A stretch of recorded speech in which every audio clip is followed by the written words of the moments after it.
आज 25 जून 2025 और हम सीधे मुद्दे पर आते हैं। हाल ही में अमेरिका, ईरान और इजराइल के बीच 12 दिन तक जो हवाई झड़पें चलीं, जी उसके बाद अब एक नाजुक युद्ध विराम लागू है। हाँ, युद्ध विराम तो है, लेकिन जो स्रोत हमारे पास हैं वो इस संघर्ष के असर के बारे में, खासकर ईरान के परमाणु कार्यक्रम पर जो अमेरिकी हमले हुए, हाँ, उस पर काफी अलग-अलग बातें बता रहे हैं। वही। तो आज हमारी कोशिश यही है समझने की कि इन हमलों का असल नतीजा क्या निकला, क्योंकि एक तरफ तो अमेरिकी प्रशासन कुछ कह रहा है और दूसरी तरफ उनकी अपनी खुफिया एजेंसियों की रिपोर्ट कुछ और ही कहानी बता रही है। बड़ा विरोधाभास है। बिल्कुल। चलिए इसी गुत्थी को थोड़ा सुलझाने की कोशिश करते हैं। शुरुआत अमेरिकी दावों से करते हैं। राष्ट्रपति ट्रंप ने सप्ताहांत में कहा कि भारी बमों का इस्तेमाल हुआ है। हाँ, वो मैसिव ऑर्डिनेंस पेनिट्रेटर MOP जिसे कहते हैं, 13,600 किलो वाले। हाँ, वही। और दावा ये कि इनसे ईरान के परमाणु कार्यक्रम को पूरी तरह तबाह कर दिया गया है। सुनने में तो ये बहुत निर्णायक लगता है। हाँ, लगता तो है, लेकिन यहीं पर मामला थोड़ा दिलचस्प हो जाता है। जो अमेरिकी रक्षा खुफिया एजेंसी है, DIA, जी, उसका जो शुरुआती आकलन आया है वो कुछ और ही कह रहा है। कम से कम 3 स्रोत यही बता रहे हैं कि ईरान का जो संवर्धित यूरेनियम का भंडार है वो खत्म नहीं हुआ है। अच्छा, खत्म नहीं हुआ। नहीं। और जो जमीन के नीचे उनकी अहम सुविधाएं, मतलब जहां असल काम होता है, उन्हें शायद सिर्फ 1 या 2 महीने का ही झटका लगा है।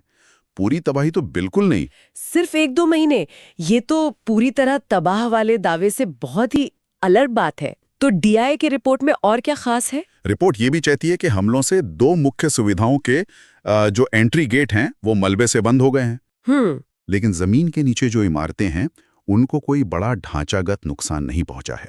और सबसे अहम बात, जैसा कि वॉशिंगटन पोस्ट ने भी रिपोर्ट किया, हाँ, कुछ सेंट्रीफ्यूज अब भी सही सलामत हैं। और आपको याद होगा, ये सेंट्रीफ्यूज तो वो मशीनें हैं जिनसे यूरेनियम संवर्धन होता है। बिल्कुल, वही तो कुंजी है।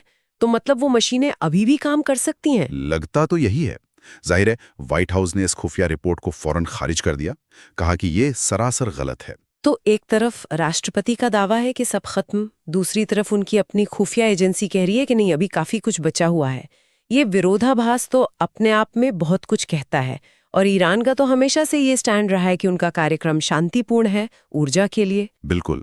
और ये जो दावों का खेल है ना, ये सिर्फ जमीनी हकीकत का सवाल नहीं है, ये एक तरह का सूचना युद्ध भी है। हर पक्ष अपनी छवि बनाने में लगा है। हाँ, सही कहा। इसी बीच इजराइल और ईरान दोनों ही अपनी अपनी जीत का दावा कर रहे हैं।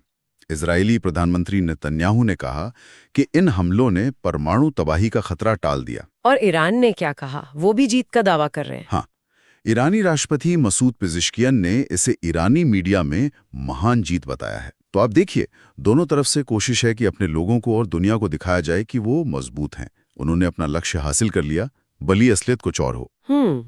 इसी सियासी बयानबाजी और मतलब इस अनिश्चितता के माहौल में एक और थोड़ी चौंकाने वाली बात सामने आई है। क्या?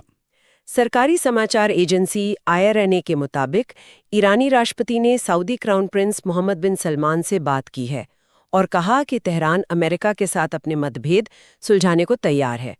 मतलब संघर्ष के फौरन बाद ऐसा बयान। हाँ, ये वाकई ध्यान खींचने वाला कदम है। इसके कई मतलब हो सकते हैं। क्या ये सच में तनाव कम करने की कोशिश है, या ईरान शायद दबाव महसूस कर रहा है और बातचीत के जरिए कोई रास्ता निकालना चाहता है? या फिर ये सिर्फ एक कूटनीतिक चाल भी हो सकती है, दुनिया को दिखाने के लिए कि देखो, हम तो बातचीत को तैयार हैं। हाँ, ये भी हो सकता है। असल इरादा क्या है, ये कहना इस वक्त बहुत मुश्किल है। तो कुल मिलाकर जो तस्वीर उभर रही है वो काफी धुंधली है। हवाई हमले हुए हैं, ये सच है, एक युद्ध विराम है, पर वो कितना टिकाऊ है पता नहीं। सही। ईरान के परमाणु कार्यक्रम को असल में कितना नुकसान हुआ, इस पर खुद अमेरिकी सरकार के अंदर ही सहमति नहीं दिख रही। दावे बड़े बड़े हैं, लेकिन सबूत उतने साफ नहीं है। सही कहा। और ये हमें एक अहम सवाल पर लाकर छोड़ देता है। अगर मान लीजिए, जैसा कि शुरुआती खुफिया आंकलन इशारा कर रहे हैं, कि हमलों का असर वाकई सीमित था और साथ ही ईरान अब बातचीत का संकेत भी दे रहा है, तो क्या ये इस तनाव भरे क्षेत्र में डिप्लोमेसी, मतलब कूटनीति के लिए एक नया दरवाजा खोल सकता है? या फिर ये सिर्फ एक शांति का भ्रम है और हम असल में भविष्य में